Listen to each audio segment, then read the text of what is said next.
Hello and welcome to the Mythic Mind Games podcast, where we pursue wisdom on the path between primary and secondary worlds. I'm Dr. Andrew Snyder, and I'm glad that you're here.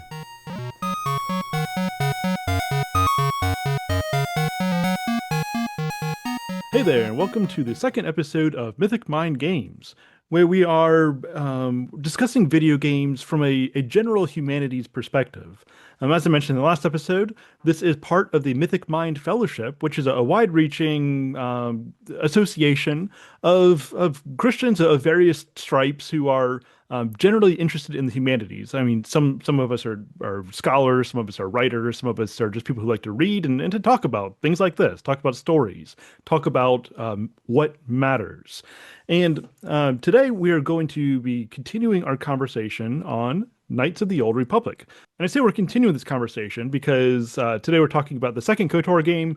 Our chat on the first KOTOR game is back on the main Mythic Mind podcast, which is the launching point over here. So if you haven't listened to that, then go check out the Mythic Mind podcast and look for our episode on Knights of the Old Republic.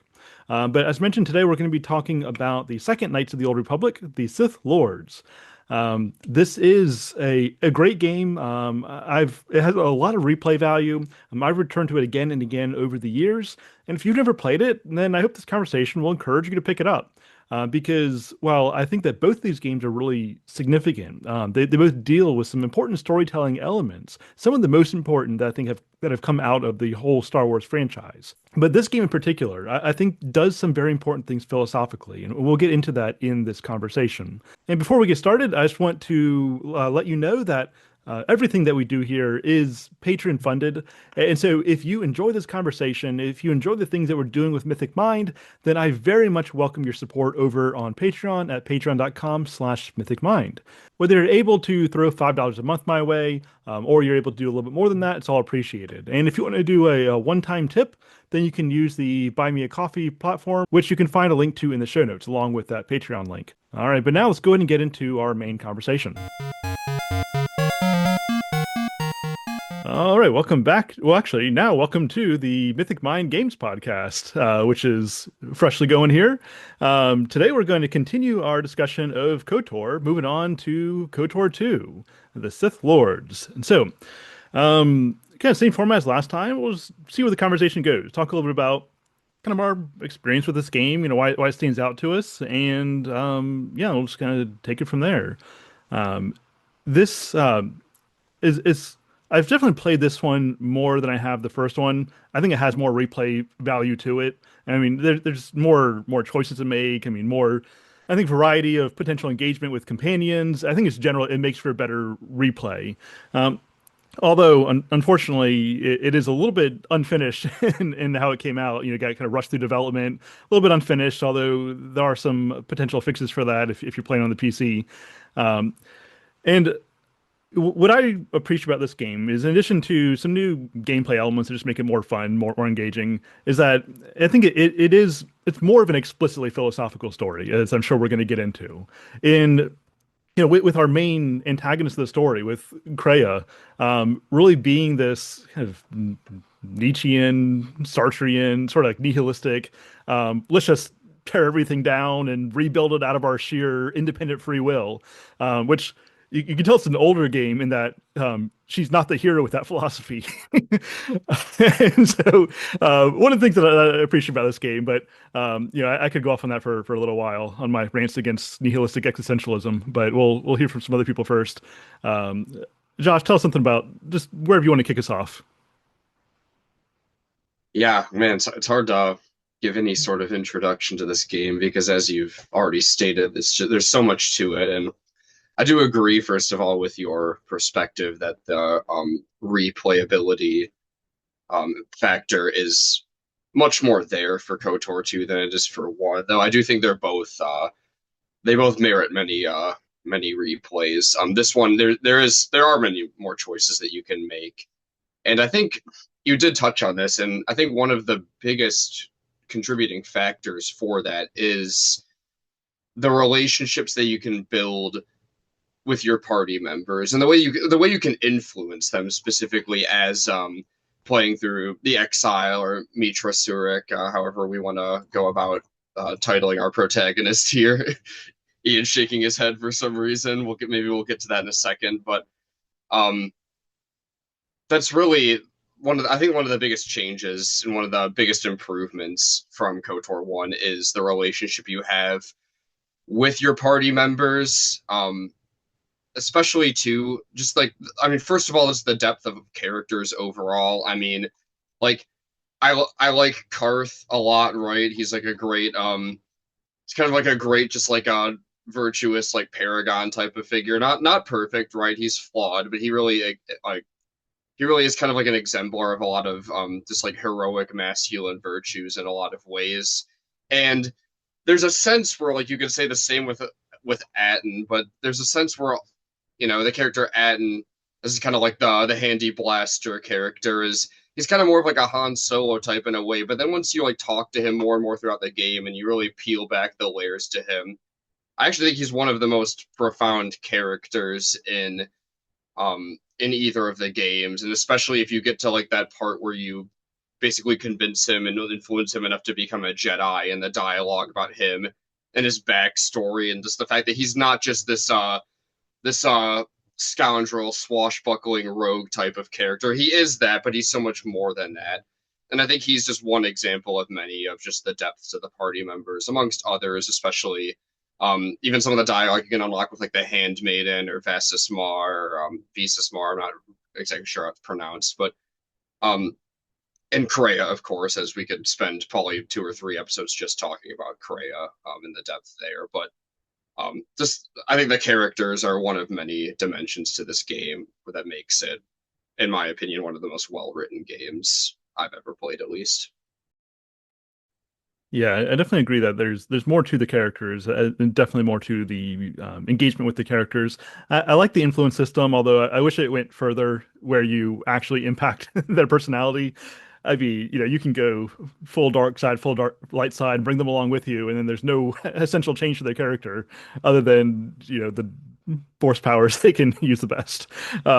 So I wish on a I don't know, more immersive level they had pull that out some. But at the same time, I appreciate what they did. I appreciate the development from the first game in what they're doing with that.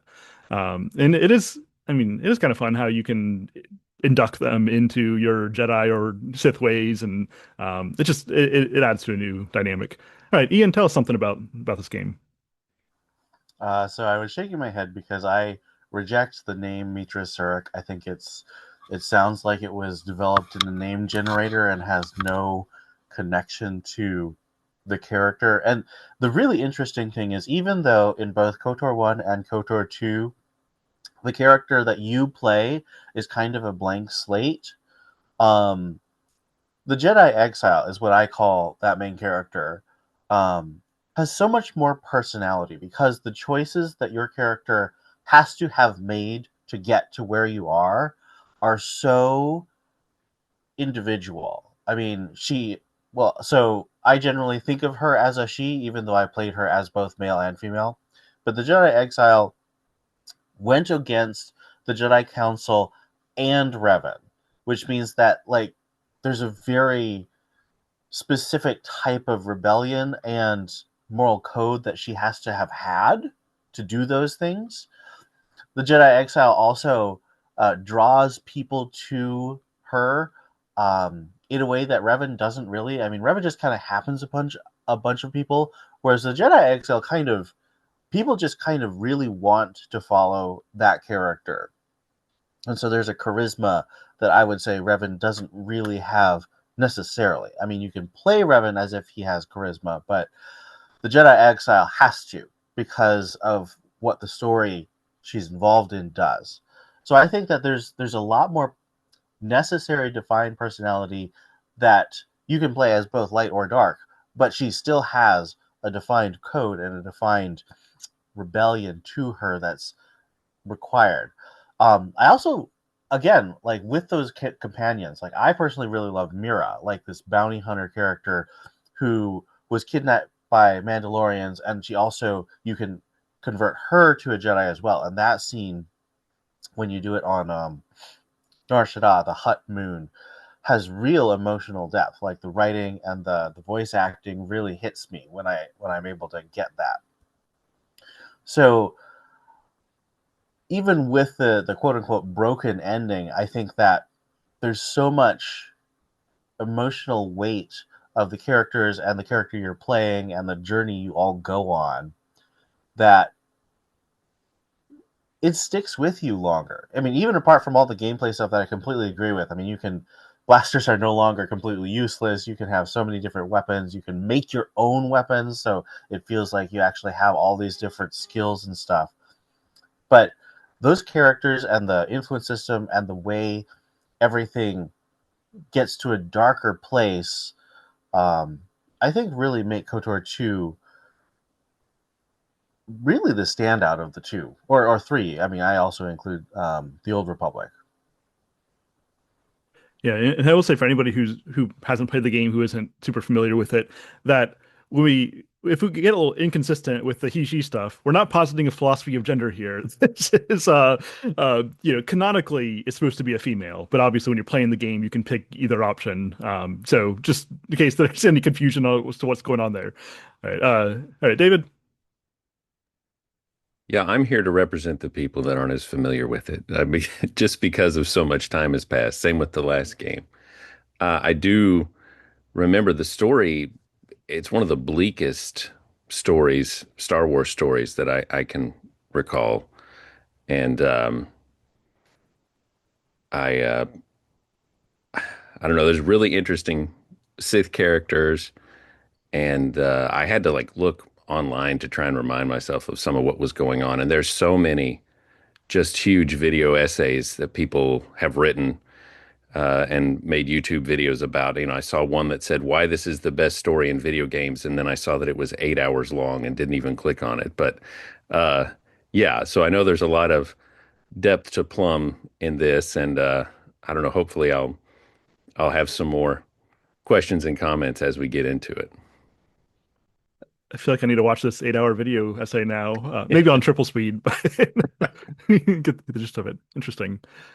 Um, Yeah, and so I mean, I guess it might be helpful to just kind of frame what the story is. And I was hoping I would get to replay it before this conversation, but I just haven't. I've too much other stuff going on. And so, I mean, Josh or Ian, I mean, do you want to just frame like what is the plot of this game? Well, it's fascinating because it starts off as kind of a horror story where you're trapped in a mining colony surrounded by droids that want to kill you and dead bodies. And you have very little memory, as most of these games are. And as the story develops, you meet an old Jedi woman who starts telling you all these creepy, sort of, as you say, Nietzschean things. Um, and you discover that there's actually a Sith plot to kill all the Jedi and take over the galaxy. And they've gotten really far in the rim where you are. So that instead of being kind of in the central worlds like the first game, this is on the rim. You've got all these hut planets and smuggler moons that you have to go to. And on every world, you find stealth hidden assassins that are trying to kill you. And you slowly develop the picture of why they're trying to kill you, who's leading them. And you discover a Sith Triumvirate, a world-eating monster, a scarred zombie, and a mysterious hooded figure who keeps popping up. And as the game progresses, of course, you find out more about the origins of each of these three characters and what your relationship to them is, and your relationship to Revan and the Civil War 10 years ago.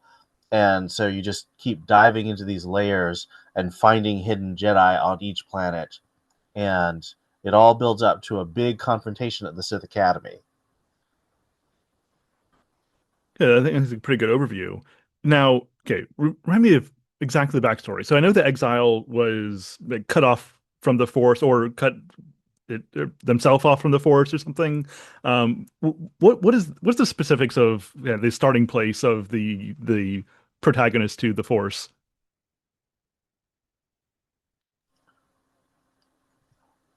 Well, I think this is perhaps a little bit debatable, I think, but um, you discover in your exploration of your character's history that you were a general for Revan. You were one of Revan's top military commanders.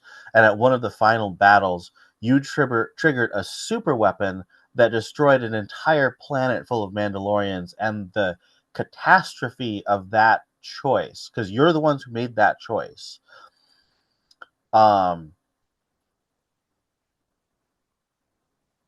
Either you or that trauma itself strips the Force from you, and you slowly are getting it back as you go. Right. And I recall that especially if you take the dark path, and you basically go off and kill all the Jedi, then you're blaming them for like cutting you off from the Force. So that's at least part of the driving element. And so it is interesting that if you take the light side approach, it's more of a story of coming to terms with your own sin and sort of integrating that, like recognizing, owning that. Like I did that, and in so doing, I cut myself off from like the reality of life. I entered the shadow. I entered the darkness willingly.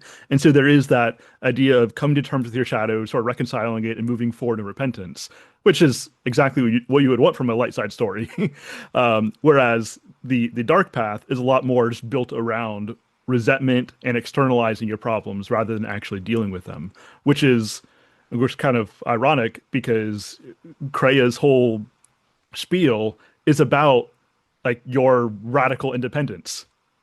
But at the same time, it's a radical independence that actually shirks personal responsibility. And so there's a lot of, I think, just very strong, very good philosophy that's playing out here in portraying just the, I don't know, illusory nature of the dark side justification compared to the reality of coming to terms with what is on the light side. And that's one of the things that I think just makes this in a like moral sense, in a philosophical sense, a good story, not just compelling, but it's actually promoting something good with a kind of message that you rarely see from modern games, you rarely see from modern Star Wars in such explicit terms. And so, yeah, that's powerful. Josh, I saw you unmuted for a second. Yeah, I can remember exactly what I was going to comment on, and that's going to probably be a recurring thing because there's so much to comment on. But you mentioned sort of like the light side and dark side path differences, and for anyone that hasn't played this game, especially on the light side path, you encounter the different, basically the Jedi Council members, like the Jedi Masters who really judged and condemned you, are to not really draw a lot of attention via just their combined kind of like oneness, I guess, or power in the Force. They've all scattered to like kind of these more remote, like outer rim planets, right? But and like a big part of the game is, whereas like in KOTOR 1, you kind of have like the star, like collecting the star map pieces. They're kind of like in a sense like a MacGuffin that like you get these fragments that move the plot along. Well, in this, you're really like you're almost like instead of collecting star map fragments, you're collecting Jedi Council members, whether you meet them up and basically challenge them to a duel and kill them on the dark side path, or bring them back on the light side path, or do some weird mixture of both, because you hypothetically could, like, I'm going to kill two of them and save two of them if for some reason you really wanted to go that route. Again, a lot of decisions to make in this game. But the way, like, there's this really culminating scene in the light side path where you do bring the council members back, and they almost basically have this approach where it's like, yeah, you're still too powerful and too dangerous, so we're just going to do the same thing and condemn you again anyway. And then that scene where Kreia comes in and she just like kills all of them on the spot, like on Dantooine in the old Jedi Enclave from the first game. And it really just shows that even on the light side path, they die. Even on the light side path, they get criticized. And so it's not just like Kreia's philosophy. It's not just that the Sith are bad, but it's that it's criticizing really in a lot of ways this monastic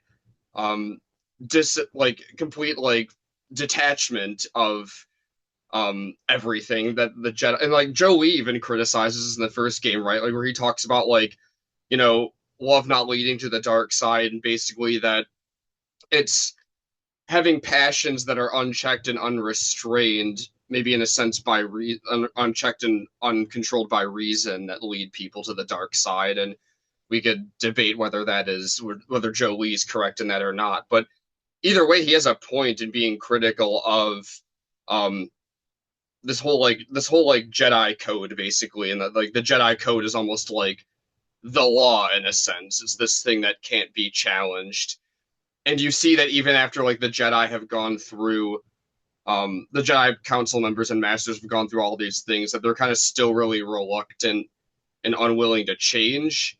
You might get like hints of that, right? Like I think of like Master Zez-Kyle. He's the guy with the cool like thick mutton chop mustache that you meet at the end of Nar Shaddaa, and he says, "For the acts we do to preserve the galaxy from such an arrogance that all we do right and just, I wonder if there is a counter effect that is created that strikes back at us." So he's almost like willing in some sense to acknowledge that their entire philosophy and way of living that out could potentially be causing problems too. But then at the end of the game, they kind of just basically do the same thing and are really unwilling to change and accept or be open to new ideas. And this is in part, not entirely, but in part like why Kreia is also critical of them too, herself being a former Jedi historian actually, and way in the past in her life story. Yeah, and you can't really trust Kreia and what she says through the game, right? Like she's sort of narrating it a bit because your character is you, but the reasons why she says you should or shouldn't do things, I think often eventually you realize, oh, that was just to serve her own ends. Because if I did that, she saw that as a choice that would not help her achieve her goal, I feel like. But I also remember that a lot of the story just seemed to be about kind of the fallout and the consequences to ordinary people in the galaxy from this conflict with the Jedi. And doesn't Atten, he just hates Jedi and Sith, right? Like when initially, I feel like he had a speech about how Jedi are terrible because they're always falling, and everybody just knows this is a Jedi war because it's all the same to us. It's just this religious conflict that is just having fallout and causing havoc. Like they've been at war for like, there have been lots of wars for like the past 50 years, and everything's just in a shambles at this point, right? So, yeah, I thought that aspect. I love Star Wars when it's able to get into deeper, less just a hero's journey kind of a story, and we can see the impact that it has on the universe around them. So that's one of the things I really liked.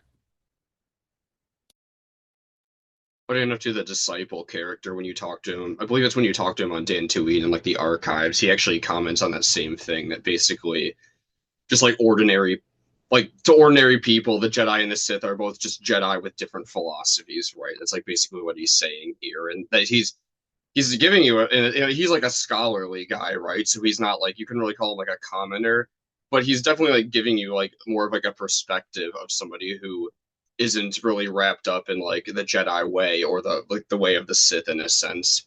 And I think you did hit the nail on the head there, where there is like this theme in there. It's like the effects of war, the aftermath of war, and how that affects common people, not just the people in high positions of power or the people who are powerful in the sense of possessing the Force. And I mean, I think that's an interesting theme that you see played out here. I'm gonna give a very, very, very quick plug to the original like couple like Gundam anime series from like the 80s, where that's really like a theme throughout this. So no, it's not just people in giant mechs fighting each other, but like the devastating effects of like galactic warfare is like a massive theme that's well done in like the early Gundam series as well. So I'm just gonna throw that out there. I won't talk about it anymore.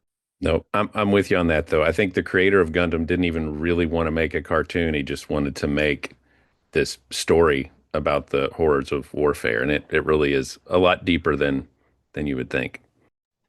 So Gundam podcast episode coming soon. I'll leave it at that. Something Josh just said about how this is, and David, about how this is the impact of just multiple waves of galactic war on the normal person.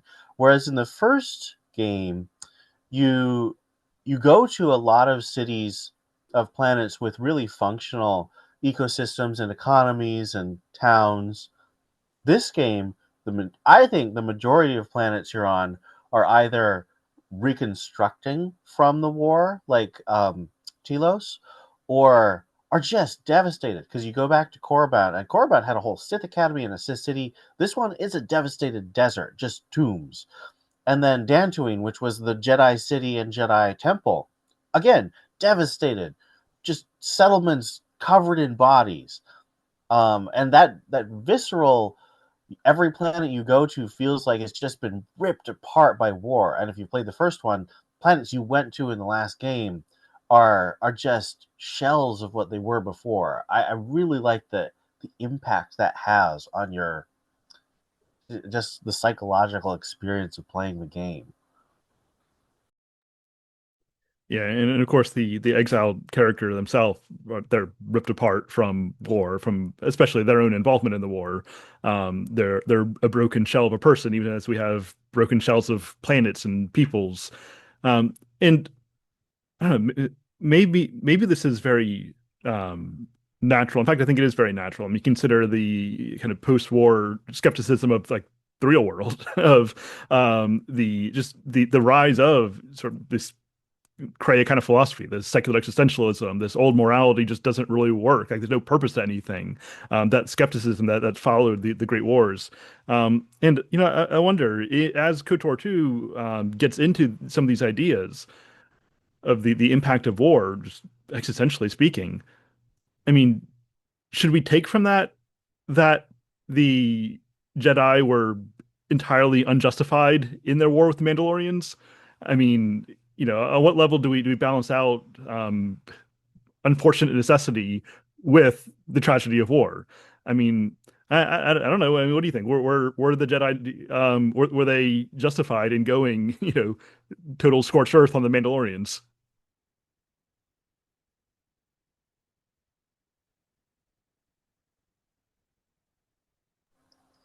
I would personally argue, and this is partly just because of my own, philosophies of just war and pacifism, but I think KOTOR 2 and KOTOR 1 serve as an indictment on the Jedi because, and this is partly because it was influenced by the prequels, Attack of the Clones and The Phantom Menace.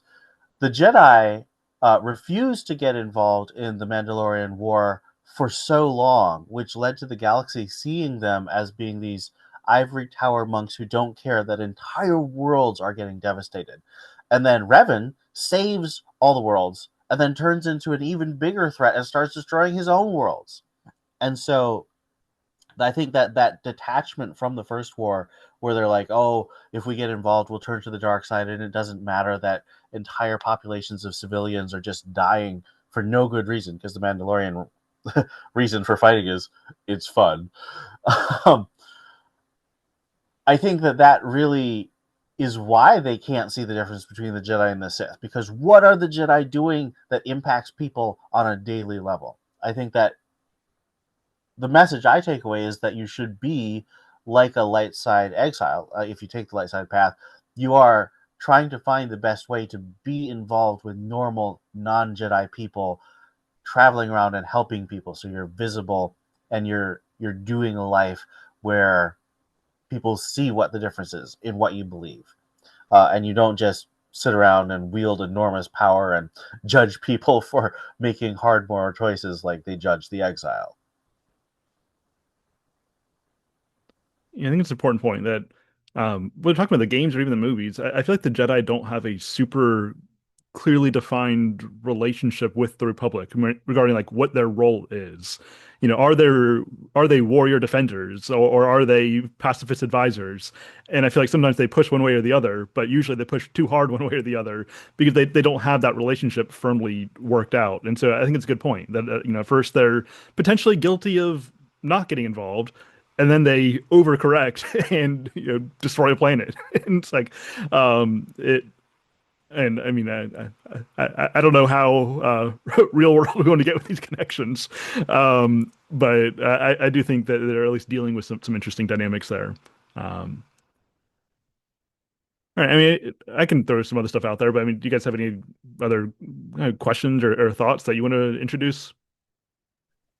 I saw some people online talking about how they thought that this game successfully told the story, the kind of story that the movie The Last Jedi failed at doing. And if you guys have more, because I don't remember The Last Jedi well enough because I did not particularly like it. I saw it a couple of times, but to me, it was that whole trilogy. This is a bit of an aside, but when you were a kid in school, did you ever do the assignment where you had a few minutes to write a part of a story and then pass it to the person behind you and they had to write more? But, there's a row of like five kids, and then the third kid just says, and everybody died. And then the next guy has to be like, but they actually didn't, and just continue the story. That's how I feel about that second movie in that trilogy. But anyway, I'm just curious what y'all think they meant by that. I'm glad you brought that connection up, David. And I think I watched The Last Jedi. I saw it like the day it came out, right? Like I did with The Force Awakens and even like some of the prequels when I was a kid. Um and I remember like watching the trailers for The Last Jedi before it came out and thinking this might be the movie where a big blockbuster Star Wars movie where they actually explore something different in like the philosophy of the Jedi and the Sith, right? And I was hoping there'd be like, you kind of like, I think you had like these images of like Luke, and he's kind of like, he's like gray and bearded and scraggly, and he seems like he might have like a more almost like gray, like Jolie Bindo, like good, more gray Jedi, or even like I always thought like it would have been more interesting in episode one if they like got into Qui-Gon's philosophy more, because I wanted more depth with Qui-Gon. I thought he was an interesting idea that just wasn't executed well, or certainly not, just maybe wasn't given enough time to talk more about what he actually believed about the Jedi and the Sith. But there were these connections there, right? And then instead of like doing something interesting with that, it just seemed like a complete yeah, like it just there's a lot I could say about The Last Jedi, and I haven't seen it since it came out, to be honest, so I don't have a fresh mind on it. But I was very disappointed that it wasn't anything like the really the profound ideas explored in KOTOR 2. I was very disappointed by that. I thought it was really like subversion in all of the wrong ways, where I think KOTOR 2, it wasn't just subverting expectations for the sake of doing that, but it was actually trying to provide some interesting commentaries on both just philosophy in general, but also just the philosophy of Star Wars at large, and especially those of the Jedi and the Sith, and kind of providing some um, different like avenues for how to explore that, or even like a almost like a different like via media, just in general for that. So I think there are definitely connections there. I can't speak too much to them. Maybe Ian or Andrew can, because I haven't seen that movie in a long time. But I think I agree with you that it was really like it looked like it was going to be something different and interesting, and then it was just really a disappointing kind of epic fail, in my opinion, of doing that. Not to dog on episode 8 or turn this podcast into that. Maybe we'll do that later.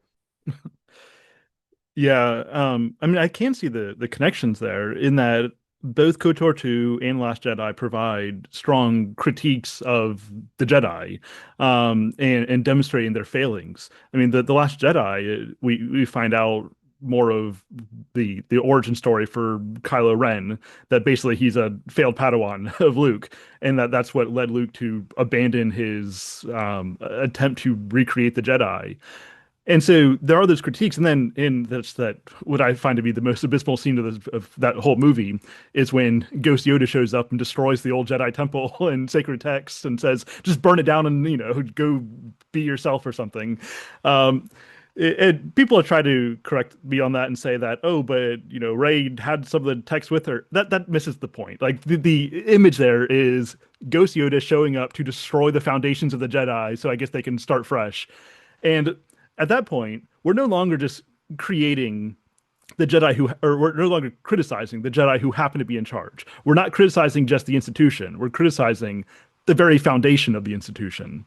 And at that point, I think that what Last Jedi is doing is they're uprooting the very identity of the Jedi. Whereas in KOTOR 2, we're getting some strong criticisms of the institution where we see, where they went wrong and like they are under judgment. And that's something that I can appreciate. Same thing about what Qui-Gon kind of introduces to the canon, that we see that the Jedi are not identical with the light side, but at their best, they are servants of the light side or representatives of the light side. But as representatives, sometimes they can fail in that task. And I think demonstrating that sometimes they can fail is a good thing. But saying we need to uproot them at their very foundations, go back to the original Jedi Temple and demolish it. At that point, we're doing something similar, but in a much more subversive, like postmodern deconstructionist kind of way. And so I think that making those connections is interesting. I didn't make them before you brought that up, David, but I think it's a good way of framing it. That KOTOR 2 kind of does what The Last Jedi did, but better and in a more wholesome, upbuilding sort of way. Yeah, interesting. Um, Ian, do you have anything to add to that? I think I would say that whereas in one of the biggest problems of the sequel trilogy is the villains are so undefined and, in my opinion, lazy. Kreia is there's so much work put into Kreia's thoughts and how they work and how they fit in Star Wars, and there's so much room in the game for you to figure out how much you agree with her and how much you disagree. Because I don't think you're meant to come away and say, "Oh, Kreia was wrong about everything." You're supposed to think she's a liar. She's deeply traumatized and furious. She refuses to take responsibility for her own actions. But she does recognize some real problems with both the Jedi and the Sith. And her traumatized perspective, I think, does often, require us to look at our own ideas of the good, return to theodicy, of what do we do with the idea of how can a good God allow suffering. Now, the Force, even though I think there is a strong argument to be made that you can look at it in an Augustinian perspective, that the light side is much more akin to the Christian God than it is to a Zen Buddhist light and dark balanced yin and yang. I don't want to go too far and say this is straight up a Christian worldview, because it isn't. But I think as Christians we can look at it, and Kreia in particular is very much Nietzschean in the idea that she wants to kill God. Nietzsche's like, God is dead and we killed him. But he doesn't necessarily think that's a good thing. And Kreia, likewise, she wants to kill the Force. Like, that's her master plan. But it's more nihilism and despair than something that's aspirational. Because there's not going to be anything left if she wins. She's not really going to have a galaxy that makes her happy. She's just so broken by her suffering and betrayal. And I think that we can really see that in the way people respond to God in tragedy. The whole theology of the Holocaust that was so difficult to deal with after World War II, and theology of dealing with major terrorist attacks after 9/11. I think we can really see a lot in Kreia that we should be aware of in our own responses to God. Yeah, I definitely think that what makes Kreia so compelling, or one of the things, is that she's obviously the villain of the story. That becomes pretty obvious. But as you said, I mean, some of what she says is true and it's worth considering, which is what makes her so compelling, but also so dangerous, right? Because there is some truth, there is some validity to her critiques, even though she doesn't really have something like a standard to use to critique the Force or Jedi or whatever, but nonetheless there is some validity to her critiques, just as with Nietzsche. Honestly, when he comes onto the scene and he says God is dead and we have killed him, he's not saying, as Ian said, he's not saying like this is a great thing we should celebrate. He's not even saying we should go off and kill God and get rid of the vestiges of religion. I mean, functionally, he does say that. But in his declaration of the death of God, he's basically saying that if we look back at the history of modern thinking, going back to, I mean, Descartes, really, but go back to the beginning of the modern era, and we've been functionally living like atheists for a long time. let's start to do that more responsibly and more intentionally.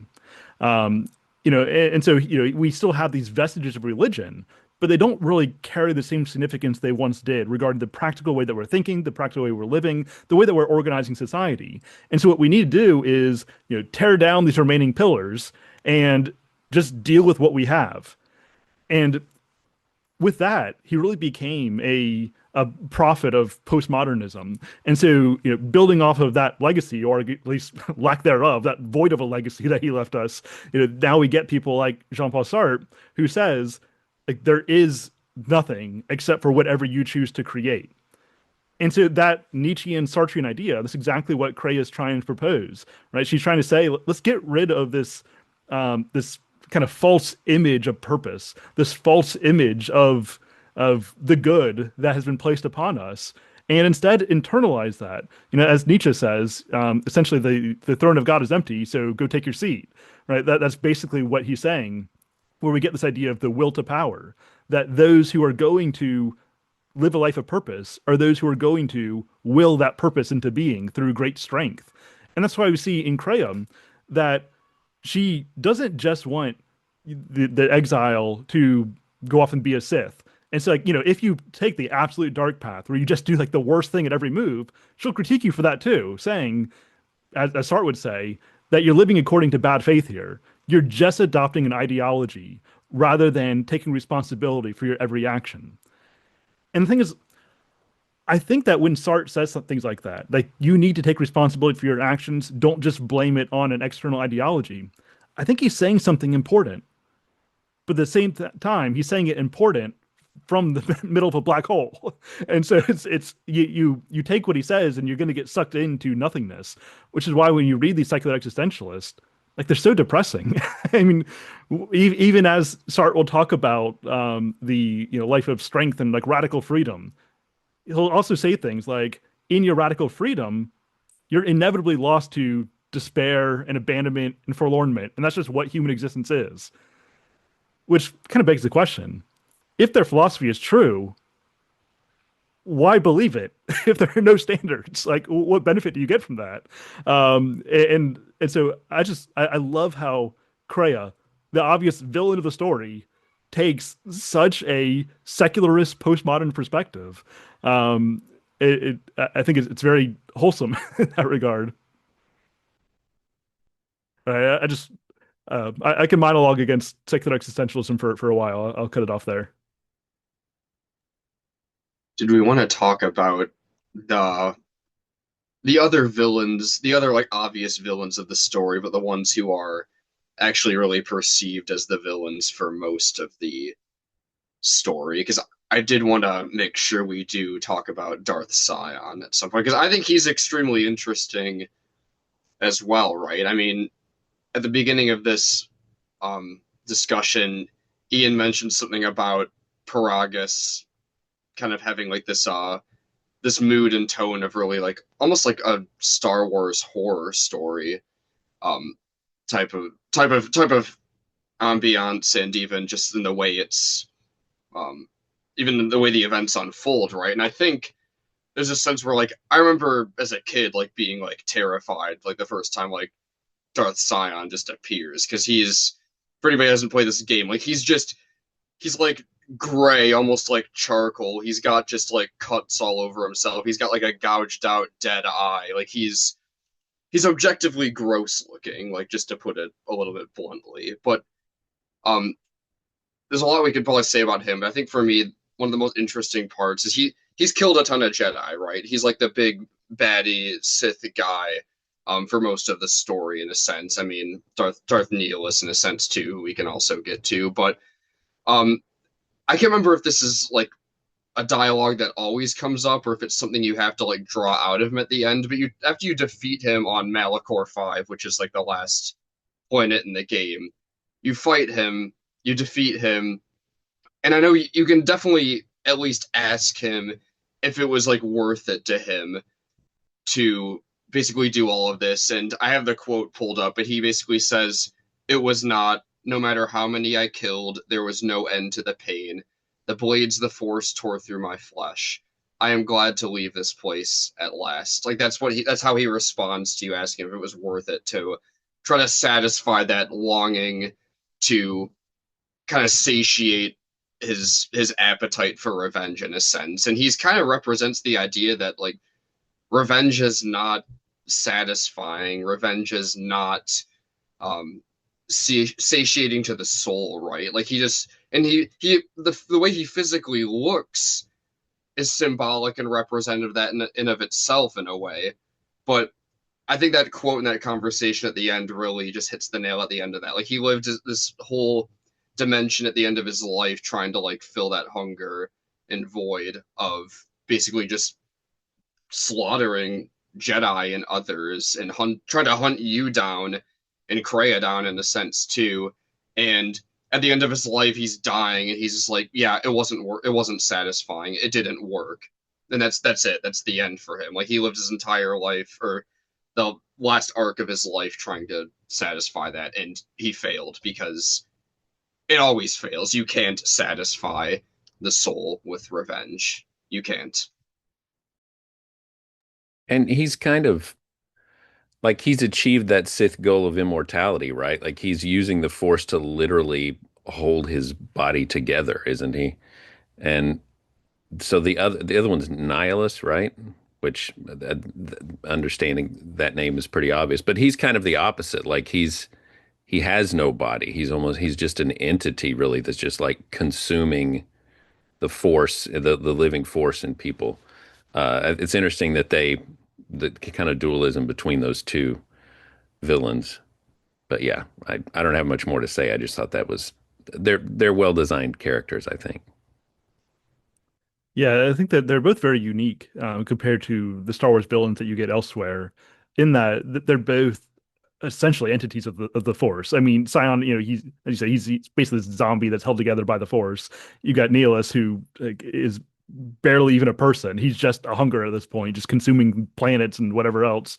And in many ways, like they're different, but also they're very similar in that they're both trying to consume something to give them a sense of purpose that they can never find in what it is that they're consuming. Because they both identify their life ultimately with an absence. Sion identifies his life with pain, which is the absence of health or absence of pleasure. Nihilus, he satisfies himself on, I mean, hunger, really. Like that's how he identifies himself, as hunger, which is the lack of satiety. And so they both identify themselves by a negative, and so that's all that they are possible. This is the only thing they are able to receive.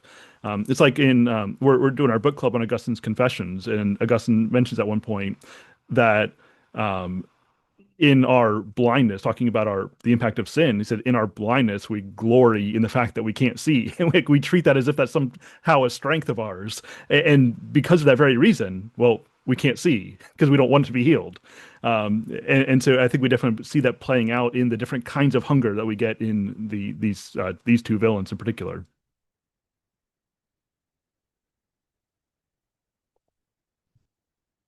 I think it's also really cool how some of your companions and your own story really mirror the three villains.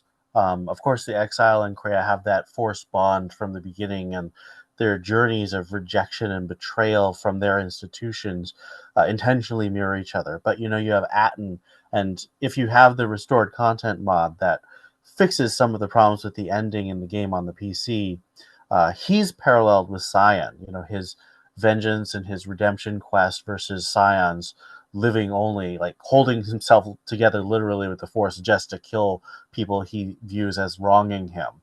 That's a really powerful parallel.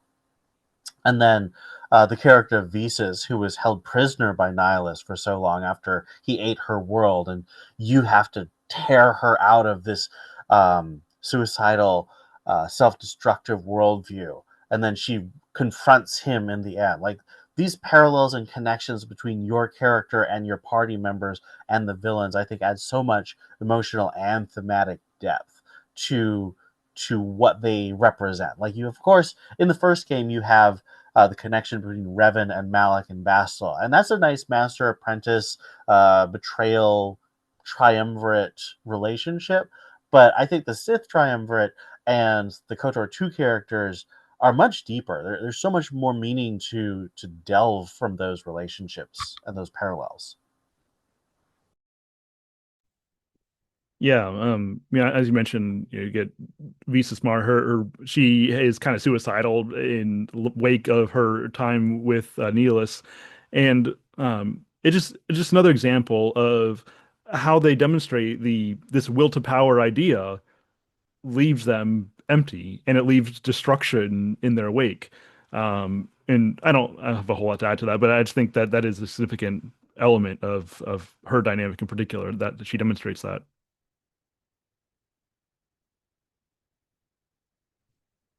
Right. Anything else anyone wants to throw in there? One of the main things that I remembered from the game was the whole Sith Academy and how just the idea of the Sith having an academy seems antithetical to the Sith way of thinking. And then, but when you're in that school, if I remember right, it's just nothing but backstabbing and attempting to take everybody out. And I just thought that was kind of a funny idea. And how, no matter what path you take, you've got to enter the Sith Academy, right? So it's either under false pretenses or or just because you are following that dark path. Is that right?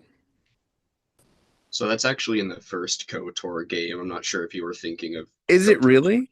Yeah. Yeah, so you go to the planet Korriban in KOTOR 1, and then you have to enter the academy.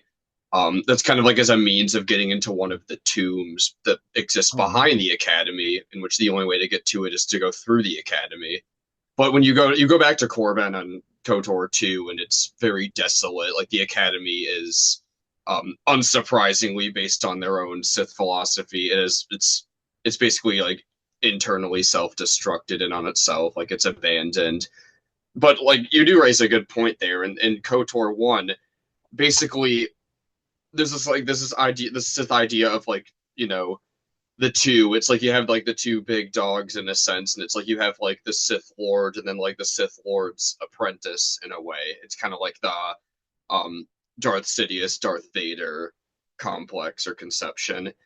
And even in the academy, like there's the head honcho of the academy, and then there's the Twi'lek girl who's like the basically number two in that situation. And she comes to you at the end, and she's like, "Yeah, I've got this great idea to backstab my master, so I could become number one. You're going to become my number two because you're powerful, and you'd make a great like asset to this." But then the whole idea is like you're like, if that's true, like it would make sense for you to come after her one day. And there's different like options for how you can play that out. And I know this is a KOTOR 2 podcast, so I don't want to rant about KOTOR 1 too much, but basically you can play that out in different ways where like you can like join one to kill the other, or you can even, the path I like to take on the light side is like I just, go 1v2 and end up taking them both out for the greater good in a sense. But yeah, there is, I mean, that is, certainly a valid criticism of the Sith ideology there. That I think that probably does play out in some ways in KOTOR too. Gotcha. Yeah, wow, I really thought it was in this game. That just goes to show I need to play them again. But so you do go back to the same location in two, but is that the final area? It doesn't have to be as far as I remember. So obviously in these games, like for listeners who don't know, like you can, a lot of the planets that you go to throughout the vast majority of the game are like you can go to them in certain orders, right? So I know I usually go there towards the end. Part of that's just strategic. I like to go to Okay. Nar Shaddaa, especially to get like a lot of the party members and the HK-47 droid parts. Personally, plus Nar Shaddaa is just like my favorite of like those planets. Personally, I think it's the most interesting in the way that it's written. But yeah, you can go there like at any time, as far as I know. Gotcha. Well, I do remember. I remember cheesing the final battle. I stood outside of the aggro range and just threw the lightsaber, and they never reacted to what it was doing and died. So probably not the best method, but I think I may have struggled with it and finally discovered that. Yeah, the cheesing mechanics are probably real throughout this whole series. You can kind of just like run around and heal and regenerate force when you fight like Malik in the first game. But yeah, you can like basically isolate Darth Treia's three lightsabers and fight them one-on-one, and then it's way easier if you want to go that route. You could argue it's strategic in a sense, right? Yeah, hopefully they go a different route if they ever do a cinematic adaptation. That'd be very anticlimactic. Um, But yeah, I do think the dynamics of the Sith Academy going from the first game to the ruins in the second game, it's just another good demonstration of how evil fragments rather than unites. You see this a lot in Tolkien's writing as well. You know, you get Sauron of many colors who takes the white light and breaks it into different disparate pieces, or the fact that the orcs are always at each other's throats, like quite literally, like they're always fighting and killing each other, because evil divides, it isolates, it fragments, whereas the good unites, it brings together. And so I do think that the just untenable nature of the Sith Academy is just a good representation of that reality. That it's not a tenable academy. We literally have everybody just trying to kill each other and get to the top position.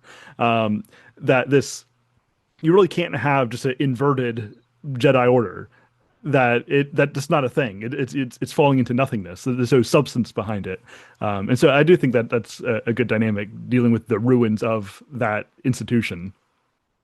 Parallels to the postmodern American state university system, Andrew? Question mark. Oh gosh, I'm gonna Oh, get. I Oh can't no! public. Yeah, I We need cannot another publicly hour. comment on that. uh, trying to get me fired.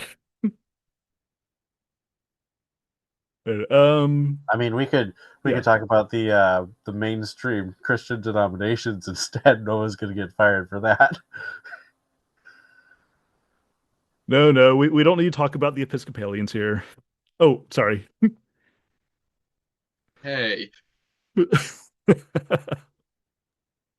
actually, weirdly enough, I have a connection here, and this isn't going to like I don't think cause any interdenominational squabbles, but um a really interesting character that I think a character that's super underrated in this game is the character Godo, and obviously that's like the the spherical black droid that follows you around for most of the game.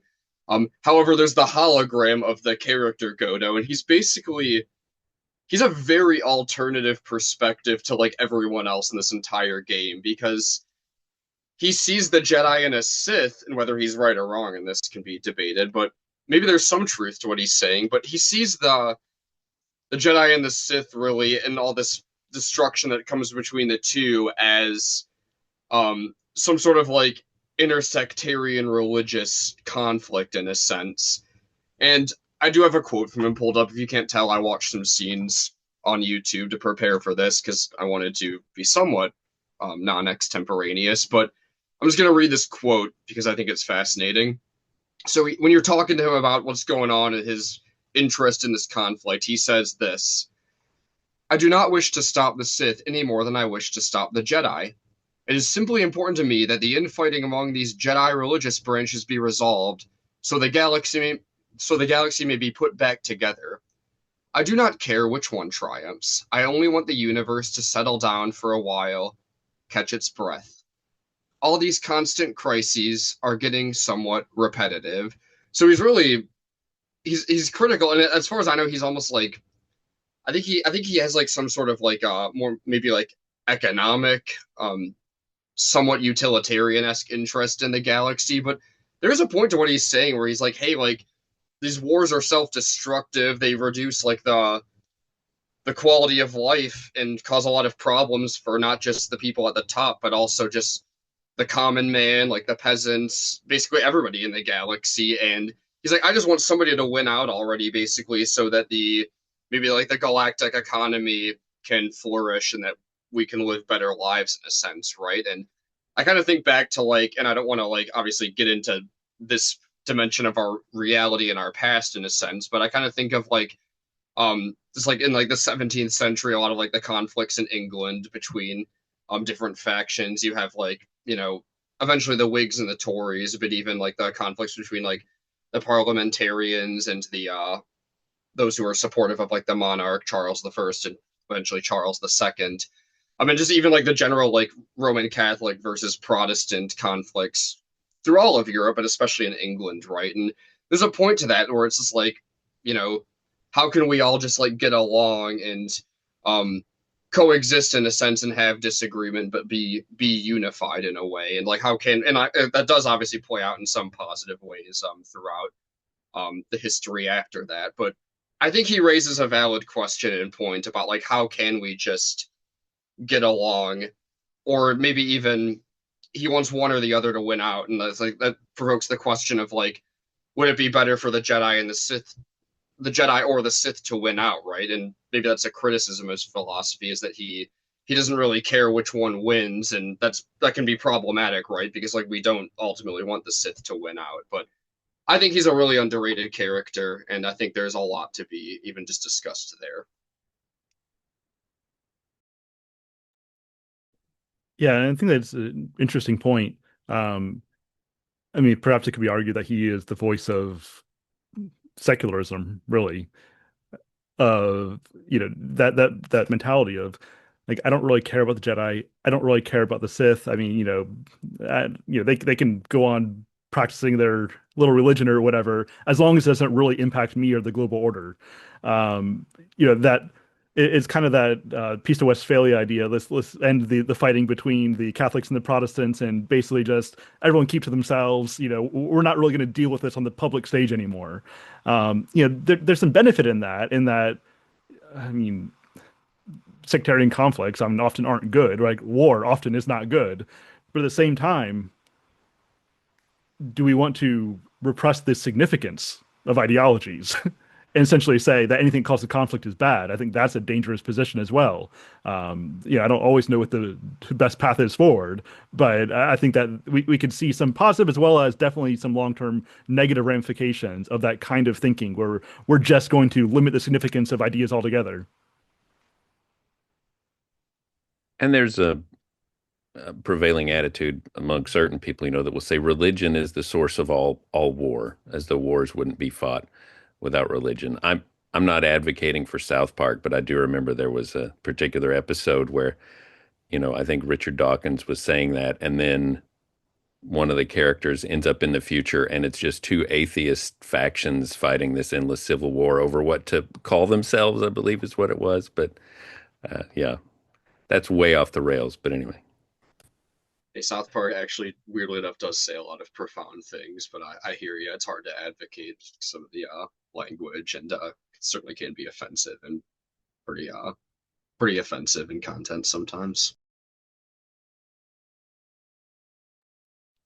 Yeah. I think the 20th century shows us pretty clearly that secularist regimes can be very violent. Absolutely. Well, any other, I mean, maybe we can end on some kind of light note related to, gameplay or whatever, but I mean, is there anything else on the deeper end that anyone wants to bring up that hasn't already been discussed? I think that on a gameplay level, one of the things that's so much more fun is a lot of people will talk about how the level cap and leveling system in the first game kind of requires them to hold levels, which kind of artificially constrains your progress in the game because you become a Jedi about a third of the way into KOTOR 1, and so your first 4 to 10 levels are kind of pointless in terms of being a Jedi, and in fact can often take away your ability to develop your Force powers. Whereas you start as a Jedi in KOTOR 2, and you're able to get a more specific, what are they called? There's a specialty class that you become a special kind of Jedi or Sith, depending on if you go dark side. And I think that the fact that there's no functional level cap in the second game means you can have a much more organic sense of development as a character. Whereas in the first game, I think you really need to plan at least 5 or 6 of your final levels so you get specific powers so you're able to actually beat the game. Like there's a couple of powers that you need, or you just kind of die in the final level. Whereas KOTOR 2, you can kind of just explore. You can go down a path and figure out what you enjoy most as a Jedi or a Sith. I think that is really one of the things that makes me love the game more than the first game. Yeah, I can second that. I mean, just from gameplay level in KOTOR 1, I always maintain level 1 until I become a Jedi, which makes things a little bit more difficult in Terrace, but definitely not unmanageable.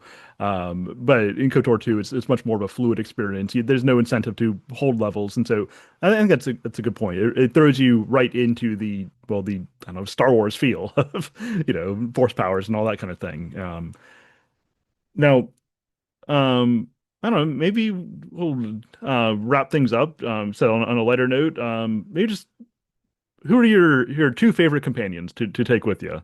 Um, I know for me, it very much depends on what kind of game am I playing. Am I dark, light? Am I doing relying on force powers? Am I just doing lightsaber? But I think that philosophy aside, just my favorite characters to play with are, again, I like HK. One of my first priorities when I play a game is always to get all of his parts and put them back together. So I have to take HK, and I like taking Canderous around. So maybe I'm doubling up on the well, potentially blasters, although sometimes I'll give Canderous a melee. But I like Canderous, I like HK. I think those are my two picks. Josh, who are your two favorites to play with? I mean, honestly, a lot of the time I find myself just end up sticking with the original two, right? Like, so you meet Kreia on Paragus, and then you meet Atten in a holding cell on Paragus very shortly after that. Like, literally maybe like 2 to 5 minutes after you meet Kreia, just depending on how fast you're moving, I guess. But those are probably my two favorite characters to run with for most of the game, not just because I think they're the most interesting to talk to from the perspective of the player through the exile, but also they honestly just have some really interesting banter with each other. And part of that's probably just because of different beliefs, but also just different personalities, right? You've got this um, old lady with a traumatized past who's a sage in some sense, but also has some profound yet terrible ideas. And then you've got Atten, who is really deep beneath the surface, but on the surface, again, he's like the charismatic, like witty, swashbuckling rogue type, and he has a lot of sarcasm and wit that he uses in his dialogue. But I think they're both interesting. But as I've said before, like I really love pretty much all of the characters in this game, and honestly, I'll switch up the characters I play with the most every time I play through this game because there's a richness to really exploring them all in a sense. Yeah, I definitely think from a storytelling angle, Kreia and Nat are probably the best ones to go with. It's probably the best ones to stick with for your first run, especially. All right, Ian. It's so hard to pick just two. Oh my goodness, because there's definitely characters I don't care about as much, but I love at least five or six of the characters. So going with two, um, I think I'm gonna have to go with um, Mira, the former Mandalorian captive who becomes a bounty hunter and whom you can influence to become a Jedi. I think that her story is is really one that I think shows how a Jedi can positively impact the universe on an individual basis. And then Canderous, or the Mandalorian, sorry, not Mandalore.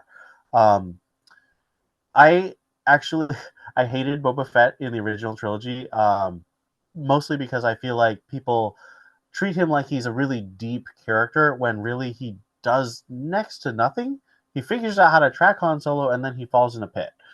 Um, Whereas Canderous throughout the two games has this incredible character arc, and he's actually incredibly hardcore and has so many feats and things that he does that are really cool. Plus, uh, when you first meet him in the second game, you see a whole picture of Mandalorian culture as he's reforming it. So, inspired by Revan, he has become a reformer himself of Mandalorian culture. And so that fits with the Jedi Exile's attempt to reform the Jedi as an institution. But I mean, I just love so many other characters like Visas and T3 and Goto. But those two, I think, if I'm forced to pick two, are the ones I'll focus on now. Yeah, like I mentioned the Boba Fett criticism that, I mean, obviously you're right. He doesn't really do anything significant. I think that he is, as the kids say, he's all vibes, right? He's something really cool about him, but he doesn't really do much story wise. The KOTOR games definitely build out Mandalorianism far more than Boba Fett does. All right, David. Yeah, and he has a cool suit of armor, and Darth Vader points at him and says, "No disintegrations," and I think that carries almost everything that people loved about him. Um, yeah, I got to go with Atten and Kreia just because they're almost the only characters that I can remember from my playthrough, so I must have stuck with them quite a bit. And I did like the view of the universe that Atten kind of gave a little extra depth to the Star Wars universe. So, and of course, same for Kreia as well. So that would be my answer. All right, cool, cool.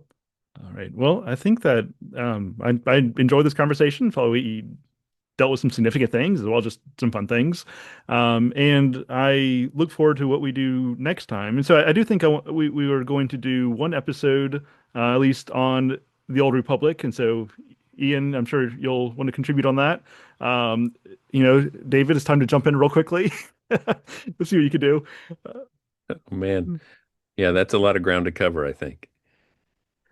I mean, surely you have I don't know, 80 hours to finish a couple stories real quickly. Grab some Red Bull, get to it. All right. All right, we'll go ahead and wrap it there. Thanks again, everyone, and I will, I'm sure, see you again. All right. Bye. All right. I hope that you enjoyed that. I know that I did. And I hope that you'll continue with us in this new venture as we pursue wisdom through our discussion of video games.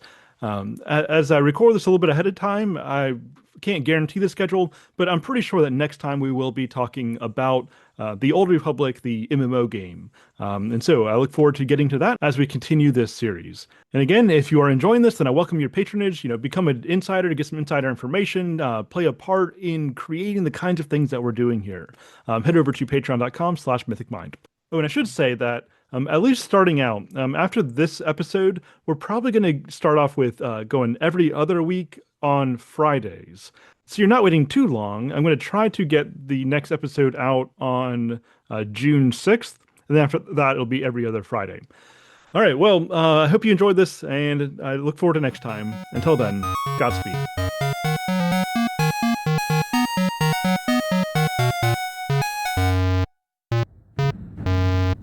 The Elder Scrolls in Philosophy, a 6-week course beginning in September 2025. I don't play many video games these days, but there are certain titles that have stuck with me, enchanting the mind of my youth and never entirely fading away. One of the chiefs among these titles is the Elder Scrolls, namely Morrowind, Oblivion, and Skyrim. The level of artistry, mythology, and lore of this universe is vast, and provides a strong representative for asking the question as to how video games might relate to literature as an art form. Where might it rise to such a level? Where must it fall short? And what unique advantages does it possess? For this 8-week study, we'll be seeking to answer these questions while analyzing various elements of this franchise, specifically focusing on content related to Morrowind, Oblivion, and Skyrim. We'll be taking a look at the philosophy of RPGs and considering the philosophical implications of character creation and formation in an open-ended series such as this. And we'll be looking at the relationship between in-game, religion, lore, and ideas with our primary world, philosophical, and religious concepts. Each week will include 1 to 2 videos addressing these topics, ongoing Discord conversations, and live meetings. You are also encouraged to spend at least a little time playing one of these titles each week as a launching pad for conversation. Join us in Tamriel that we might better understand our primary life here on Mundus. Enroll today by going to patreon.com/mythicmind and checking out the shop. Or you can access all courses that begin during your subscription period if you purchase a Tier 3 annual subscription. Get that Tier 3 annual subscription and I'll give you that special code for your all-access pass. I hope to see you there.